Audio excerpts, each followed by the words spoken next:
محترم سامعین، وعظ و نصیحت کی مجلس 3 اہم بنیادوں پر مشتمل ہوتی ہے۔ اگر کوئی شخص ان 3 اہم بنیادوں کو سمجھ لے تو اس کے سامنے وعظ و نصیحت کی مجلس کی اہمیت بالکل واضح ہو جائے گی، اور جب بھی وعظ و نصیحت کی مجلس منعقد ہوگی تو وہ اس سے دور نہیں بھاگے گا، اس سے غفلت نہیں برتے گا، دنیا کے لیے اس کو چھوڑ کر کے نہیں جائے گا، بلکہ ہر ممکن کوشش کر کے اس میں ضرور شامل ہوگا۔ وہ 3 اہم بنیادیں کیا ہیں؟ وعظ و نصیحت کی مجلس جب منعقد ہوتی ہے تو سب سے اہم بنیاد جو اس کی ہوتی ہے تعلیم و تعلم، یعنی قرآن و حدیث کو سیکھنا اور سکھانا۔ اور قرآن و حدیث کو سیکھنا اور سکھانا کتنا اہم ہے یہ ہم اور آپ بخوبی جانتے ہیں۔ یہ دین اسلام کا ایک فریضہ ہے۔ اللہ کے رسول صلی اللہ علیہ وسلم ارشاد فرماتے ہیں، طلب العلم فریضۃ علی کل مسلم، صحیح الجامع حدیث نمبر 3914، کہ علم کا طلب کرنا ہر مسلمان پر فرض ہے۔ تو وعظ و نصیحت کی مجلس اسی بنیاد پر مشتمل ہوتی ہے کہ اس میں تعلیم و تعلم ہوتا ہے، یعنی قرآن و حدیث کو سکھایا جاتا ہے۔ گویا کہ دین اسلام کا یہ فریضہ اس کے اندر ادا کیا جاتا ہے، تو جو بھی اس میں شامل ہوتا ہے وہ اس فریضے کی ادائیگی کرتا ہے۔ اسی طریقے سے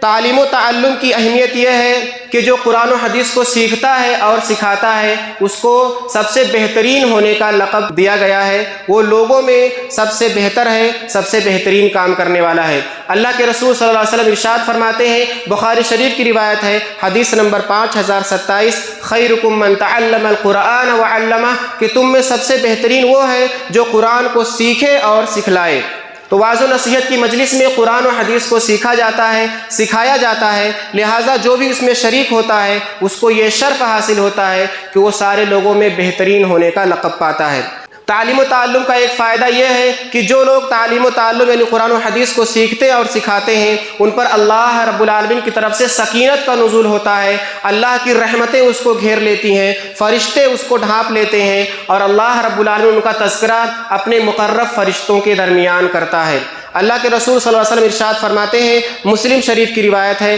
حدیث نمبر 6853، مجتمع قوم فی بیت من بیوت اللہ یتلون کتاب اللہ ویتدارسونہ بینہم الا نزلت علیہم السکینہ وغشیتہم الرحمہ وحفتہم الملائکہ وذکرہم اللہ فی من عندہ، کہ جو بھی قوم، جو لوگ بھی اللہ کے گھروں میں سے کسی گھر میں اکٹھا ہوتے ہیں، یتلون کتاب اللہ، اللہ رب العالمین کی کتاب کی تلاوت کرتے ہیں، ویتدارسونہ بینہم، اور آپس میں اس کو سمجھتے ہیں، سمجھاتے ہیں، اس کا درس ہوتا ہے، نزلت علیہم السکینہ، ان کے اوپر اللہ رب العالمین کی طرف سے سکون، سکینت کا نزول ہوتا ہے، وغشیتہم الرحمہ، اور ان کو اللہ رب العالمین کی رحمتیں ڈھانپ لیتی ہیں، وحفتہم الملائکہ، اور ان کو فرشتے گھیر لیتے ہیں، اور اللہ رب العالمین ان کا تذکرہ اپنے مقرب فرشتوں کے درمیان کرتا ہے۔ تو تعلیم و تعلم کی بنیاد کی وجہ سے وعظ و نصیحت کی مجلس کو یہ اہمیت حاصل ہوتی ہے کہ آدمی ایک فریضے کی ادائیگی کرتا ہے، خیر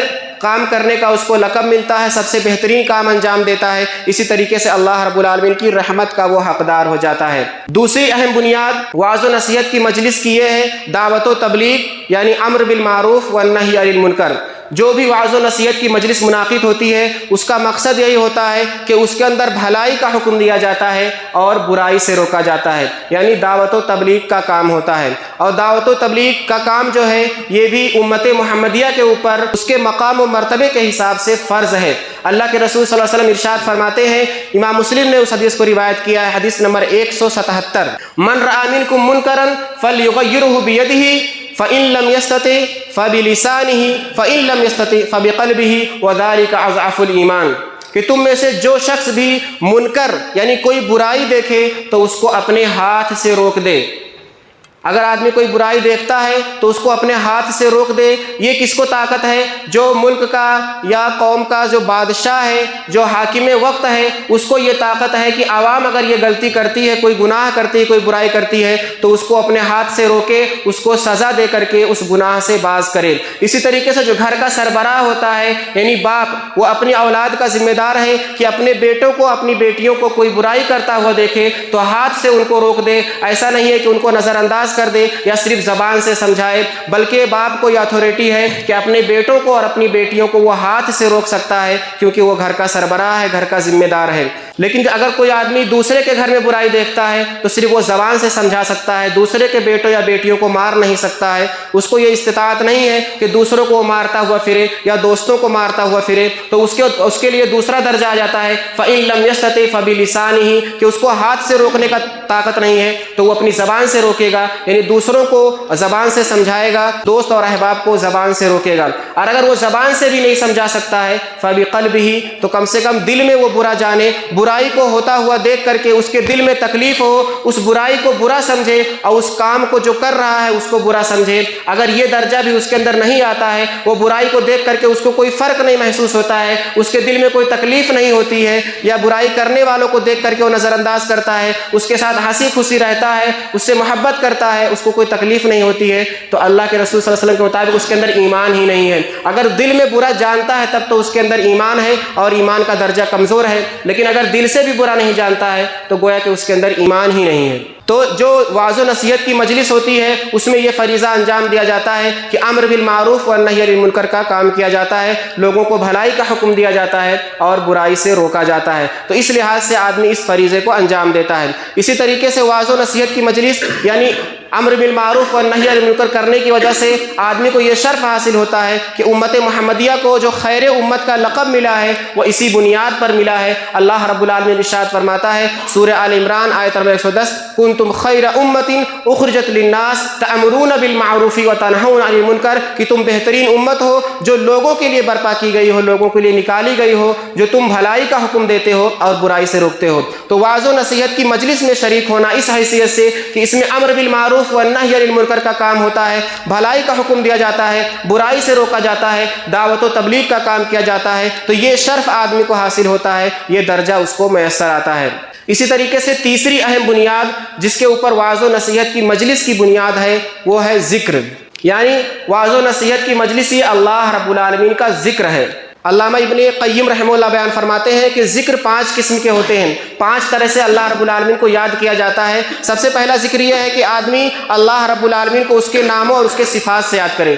کہ اللہ رحیم ہے، اللہ رحمان ہے، اللہ غفور ہے، اس طریقے سے بول بول کر کے آدمی اللہ رب العالمین کو یاد کرے، یہ اللہ رب العالمین کا ذکر ہے کہ اللہ کی صفات کو یاد کر کے اس کے ناموں کو یاد کر کے ذکر کیا جائے۔ اور دوسرا ذکر یہ ہے کہ اس کی حمد بیان کرنا الحمدللہ، اور اسی طریقے سے اس کی تکبیر بیان کرنا اللہ اکبر، اسی طریقے سے اس کی تسبیح بیان کرنا سبحان اللہ، اسی طریقے سے اس کی تحلیل بیان کرنا لا الہ الا اللہ، تو یہ ذکر و اذکار جو آدمی کرتا ہے وہ بھی ذکر میں شامل ہے۔ اور تیسری چیز یہ ہے کہ اللہ رب العالمین کو اس کے احکام کے ذریعے، اس کے اوامر اور نواہی کے ذریعے یاد کرنا، یعنی اللہ تعالیٰ نے جو احکام دیے ہیں قرآن و حدیث میں ان احکام کو بیان کر کے، امر بالمعروف کر کے والنہی عن المنکر کر کے اللہ تعالیٰ کو یاد کرنا، جو کہ وعظ و نصیحت کی مجلس میں ہوتا ہے کہ اللہ رب العالمین کے احکام کے ذریعے اس کو یاد کیا جاتا ہے، تو وعظ و نصیحت کی مجلس جو ہے یہ بھی اللہ رب العالمین کا ذکر ہے۔ اور چوتھا یہ ہے کہ قرآن مجید کی تلاوت کی جائے، اور پانچواں یہ ہے کہ آدمی اللہ رب العالمین سے دعا کرتا رہے،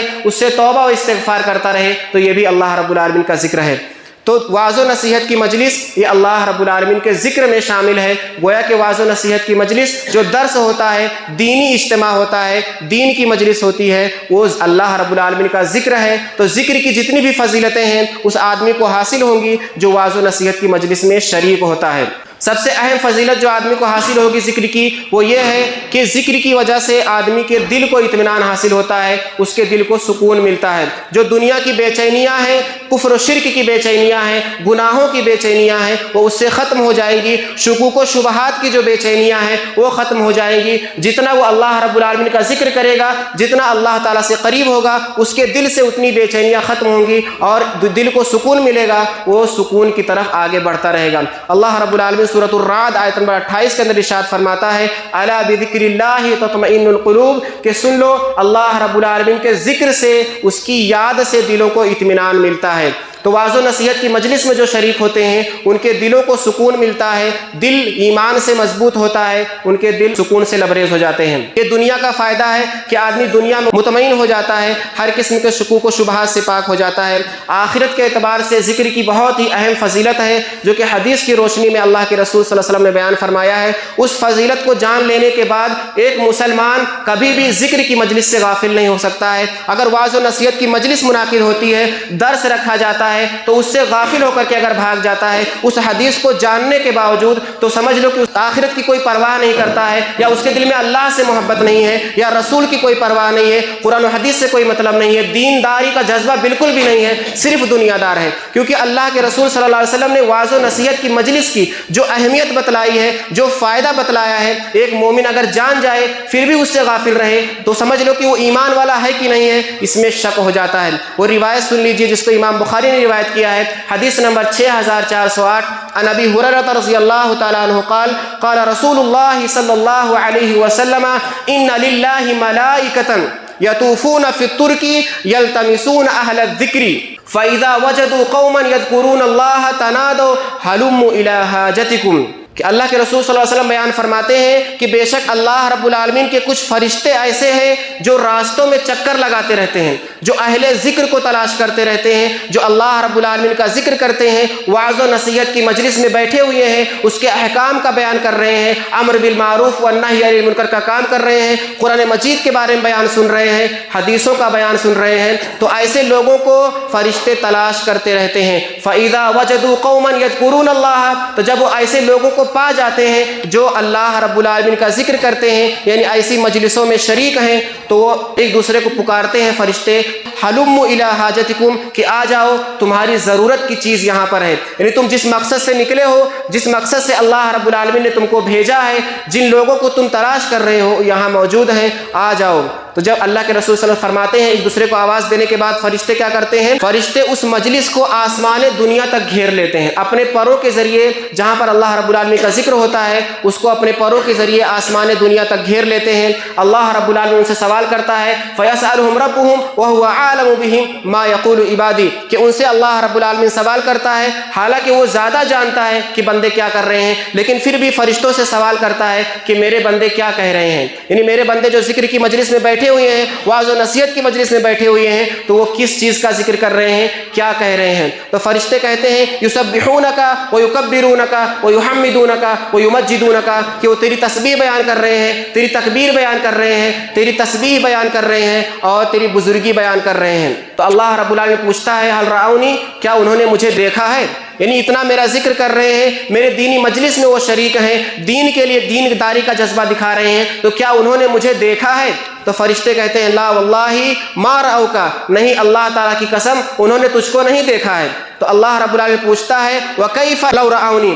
اگر وہ مجھے دیکھ لیں تو ان کی کیفیت کیا ہوگی؟ بغیر دیکھے اگر وہ اس جذبے سے نیکی کا کام انجام دے رہے ہیں تو اگر مجھ کو دیکھ لیں تو ان کی کیفیت کیا ہوگی؟ تو فرشتے بیان کرتے ہیں لَوْ رَأَوْكَ كَانُوا أَشَدَّ لَكَ عِبَادَةً، اگر وہ تجھ کو دیکھ لیں تو اس سے زیادہ سخت تیری عبادت کریں گے، وَأَشَدَّ لَكَ تَحْمِيدًا وَتَمْجِيدًا، اور اس سے زیادہ تیری حمد بیان کریں گے اور تیری بزرگی بیان کریں گے، وَأَكْثَرَ لَكَ تَسْبِيحًا، اور اس سے زیادہ تیری تسبیح بیان کریں گے، یعنی اگر تجھ کو دیکھ لے تو سب سے زیادہ سخت وہ تسبیح بیان کرنے والے ہو جائیں گے، تحمید بیان کرنے والے ہو جائیں گے۔ پھر اللہ تعالیٰ پوچھتا ہے فما یسألونی، وہ مجھ سے کس چیز کا مطالبہ کر رہے ہیں، کس چیز کا سوال کر رہے ہیں؟ تو فرشتے بیان فرماتے ہیں یسألونک الجنہ، کہ وہ تجھ سے جنت کا مطالبہ کر رہے ہیں، وہ جنت کا سوال کر رہے ہیں۔ تو اللہ تعالیٰ پوچھتا ہے کہ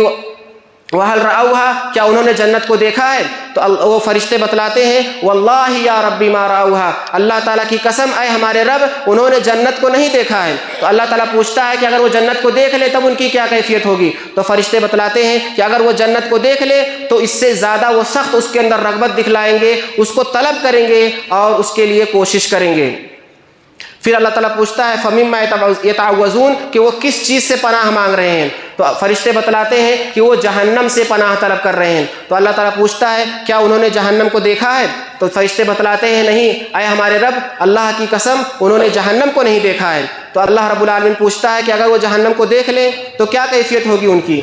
تو فرشتے بتلاتے ہیں کہ اگر وہ جہنم کو دیکھ لیں تو وہ اس سے زیادہ سخت اس سے بھاگیں گے اور اس سے خوف کھائیں گے۔ تو اللہ رب العالمین فرشتوں سے کہتا ہے فَأُشْهِدُكُمْ انی قد غفرت لہم، کہ میں تم سب کو گواہ بنا کر کے کہتا ہوں کہ میں نے ان سب کو معاف کر دیا۔ جو وعظ و نصیحت کی مجلس میں بیٹھے ہوئے ہیں، جو ذکر کر رہے ہیں، اللہ رب العالمین کو یاد کر رہے ہیں، جتنے لوگ بھی ہیں ان سب کو میں نے معاف کر دیا، اور فرشتوں کو گواہ بنا کر کے اللہ رب العالمین کہتا ہے۔ ایک فرشتہ اللہ رب العالمین سے کہتا ہے کہ اللہ رب العالمین ان میں ایک ایسا شخص ہے جو ان میں سے نہیں ہے، یعنی ذکر کرنے والوں میں شامل نہیں ہے، وہ ایک ضرورت کے لیے آیا تھا، بس وہ اپنے کام سے آیا تھا، وہ دین کی بات کرنے کے لیے نہیں آیا تھا۔ تو اللہ رب العالمین فرماتا ہے ہم الجلساء لا یشقی بہم جلیسہم، یہ ایسے بیٹھنے والے ہیں کہ ان کے ساتھ کوئی دوسرا آ کر کے بیٹھ جائے بغیر مقصد کے تو وہ بھی محروم نہیں رہتا، اللہ رب العالمین اس کو نواز دیتا ہے۔ تو ذرا اندازہ لگائیے کہ جو وعظ و نصیحت کی مجلس میں شریک ہوتے ہیں، اس میں بیٹھتے ہیں، اللہ کا دین سیکھتے ہیں،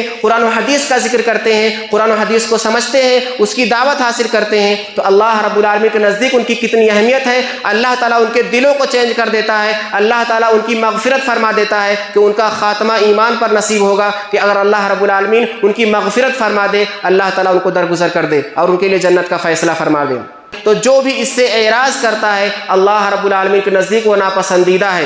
اللہ رب العالمین قرآن مجید میں ارشاد فرماتا ہے سورہ طٰہٰ آیت نمبر 124 وَمَنْ أَعْرَضَ عَنْ ذِكْرِي فَإِنَّ لَهُ مَعِيشَةً ضَنْكًا وَنَحْشُرُهُ يَوْمَ الْقِيَامَةِ أَعْمَىٰ، کہ جو میری ذکر سے اعراض کرتے ہیں، یعنی میرے دین سے اعراض کرتے ہیں، دنیا داری کی طرف دوڑ جاتے ہیں، تو ہم کیا کرتے ہیں؟ اس کی زندگی تنگ ہو جاتی ہے، اس کی زندگی کو ہم دشوار کر دیتے ہیں۔ وَنَحْشُرُهُ يَوْمَ الْقِيَامَةِ أَعْمَىٰ، اور قیامت کے دن ہم اس کو اندھا اٹھائیں گے۔ ذرا تصور کیجئے کہ آپ دنیا کمانے کے لیے ذکر کی مجلسوں سے دور بھاگتے ہیں، اللہ تعالیٰ کے دین سے دور بھاگتے ہیں، اللہ رب العالمین دنیا کو ہی تنگ کر دیتا ہے، یعنی دنیا کی برکتیں چھین لیتا ہے، آدمی دشواریوں میں مبتلا ہو جاتا ہے، پریشانیوں میں مبتلا ہو جاتا ہے، اس کو احساس نہیں ہوتا ہے کہ تکلیفیں کہاں سے آ رہی ہیں، اتنی پریشانی کیوں آ رہی ہے، رزق کی کثرت ہے لیکن برکتیں کہاں ہیں، بیماری پہ بیماری آ رہی ہے، مصیبتیں پہ مصیبتیں آ رہی ہیں، ستائے جا رہے ہیں، پریشان کیے جا رہے ہیں، ظلم ڈھائے جا رہے ہیں، تو یہ سب کہاں سے آ رہا ہے؟ لوگ سمجھ نہیں پاتے ہیں یہ اللہ تعالیٰ کے دین سے اعراض کرنے کا نتیجہ ہے کہ اب دین کو چھوڑ کر کے بھاگتے ہو،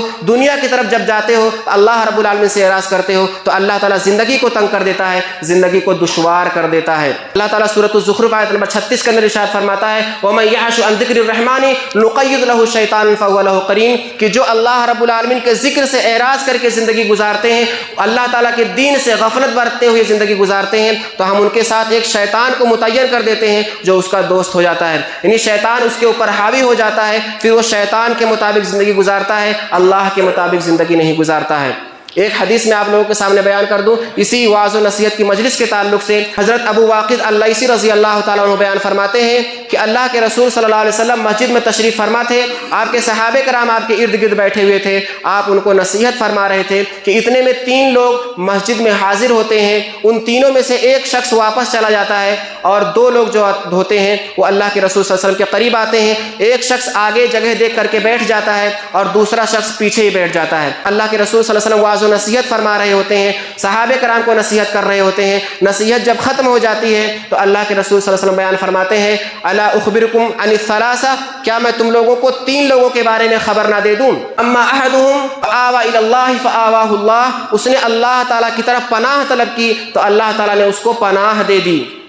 وَأَمَّا الْآخَرُ فَاسْتَحْيَا فَاسْتَحْيَا اللَّهُ مِنْهُ، اور رہا دوسرا شخص اس نے شرم محسوس کی تو اللہ تعالیٰ نے اس کی شرم کی قدر کی اور اللہ رب العالمین نے اس کو نواز دیا۔ اسی طریقے سے تیسرا وَأَمَّا الْآخَرُ فَأَعْرَضَ اللَّهُ عَنْهُ، تیسرا شخص جو لوٹ گیا تھا اس کے بارے میں اللہ کے رسول صلی اللہ علیہ وسلم فرماتے ہیں کہ اس نے دین سے اعراض کیا، اللہ سے اعراض کیا تو اللہ تعالیٰ نے بھی اس سے منہ پھیر لیا۔ تو آپ اندازہ لگائیے کہ مجلس چالو ہے، ذکر کی نصیحت ہو رہی ہے، قرآن و حدیث کا بیان ہو رہا ہے اور 3 لوگ باہر سے آئے، باہر سے آنے والا لوٹ گیا، اس کے بارے میں اللہ کے رسول صلی اللہ علیہ وسلم ایسا بیان فرما رہے ہیں۔ تو جو مسجد میں بیٹھے ہوئے ہیں جن کو یہ بتایا جاتا ہے کہ ابھی قرآن و حدیث پیش کیا جائے گا، قرآن و حدیث کا بیان ہوگا، درس ہوگا 15 منٹ 10 منٹ، وہ لوگ سن کر کے نظر انداز کر دیتے ہیں، ان کے کانوں پر جو تک نہیں رینگتی ہے، دین کی کوئی پرواہ ہی نہیں کرتے ہیں، قرآن کا کوئی فکر نہیں کرتے ہیں، حدیث کی کوئی محبت ان کے اندر نہیں ہے, رسول اللہ صلی اللہ علیہ وسلم کے دین سے کوئی مطلب نہیں ہے, تو وہ کس قدر اللہ تعالیٰ سے اعراض کر رہے ہیں, کس قدر اللہ تعالیٰ سے منہ پھیر رہے ہیں,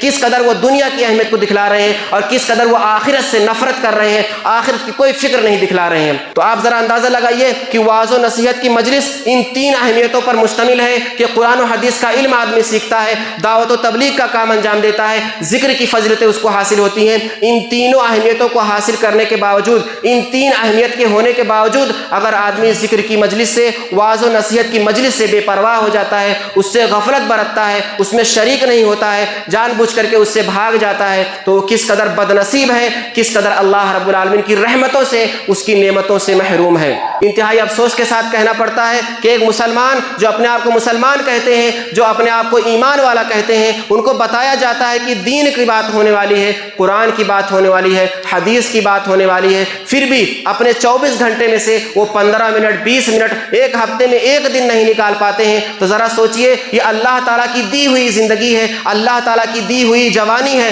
اللہ تعالیٰ کی دی ہوئی عمر ہے. اس عمر کو, اس جوانی کو, اس زندگی کو آپ اللہ کے لیے نہیں لگا پاتے ہیں, تو آپ اللہ تعالیٰ سے کس چیز کی امید کرتے ہیں؟ کیا اللہ تعالیٰ آپ کو رحمت دے گا؟ کیا اللہ تعالیٰ آپ کو نعمتیں دے گا؟ کیا اللہ تعالیٰ اس نعمت میں برکت دے گا؟ کیا اللہ تعالیٰ آپ کے ساتھ شفقت کا معاملہ کرے گا؟ کیا اللہ تعالیٰ آخرت میں آپ سے درگزر کر دے گا؟ کیا اللہ تعالیٰ آپ سے سوال نہیں کرے گا؟ میں خاص طور سے آپ لوگوں سے اس لیے کہنا چاہتا ہوں کہ یہاں پر ہر سنیچر کو مغرب کے بعد درس کا انتظام کیا گیا ہے, جس میں توحید کے تعلق سے بیان ہوتا ہے, جو کہ ہر مسلمان کے لیے سیکھنا ضروری ہے, لازم ہے, فرض ہے. اس سے غفلت آدمی کے لیے جائز ہی نہیں ہے کہ توحید کی باریکیوں کو سمجھے, شرک کی باریکیوں کو سمجھے, اور شرک کی باریکیوں کو جان کر کے اس سے بچنے کی کوشش کرے. لا الہ الا اللہ کے کیا شروط ہیں, کن شرط کی بنیاد پر لا الہ الا اللہ صحیح ہوگا, وہ ہر مسلمان کو جاننا ضروری ہے. اگر یہاں پر سوال کیا جائے تو کوئی بھی بتا نہیں پائے گا کہ لا الہ الا اللہ کی کیا شرطیں ہیں, کن شرطوں کی بنیاد پر لا الہ الا اللہ ہمارا درست ہوگا, اور اگر ہم کن شرطوں کو چھوڑ دیتے ہیں تو ہمارا لا الہ الا اللہ خراب ہو جائے گا. ہم اپنے آپ کو مسلمان سمجھتے رہیں گے,